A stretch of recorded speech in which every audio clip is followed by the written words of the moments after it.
Hi అండి, నమస్తే. Welcome to my little world. ఇవాల్టి వీడియోలో ఆంజనేయ స్వామికి ఎంతో ఇష్టమైన అప్పాలు రెసిపీ.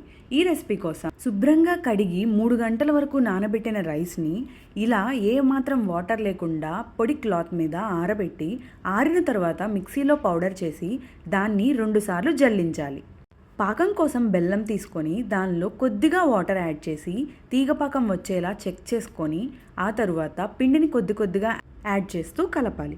ఇక్కడ మాకు 1/2 కేజీ బియ్యానికి 1/2 కేజీ బెల్లం వరకు సరిపోయింది. దీనిలో టేస్ట్ కోసం యాలకుల పొడి కూడా వేసుకోవచ్చు.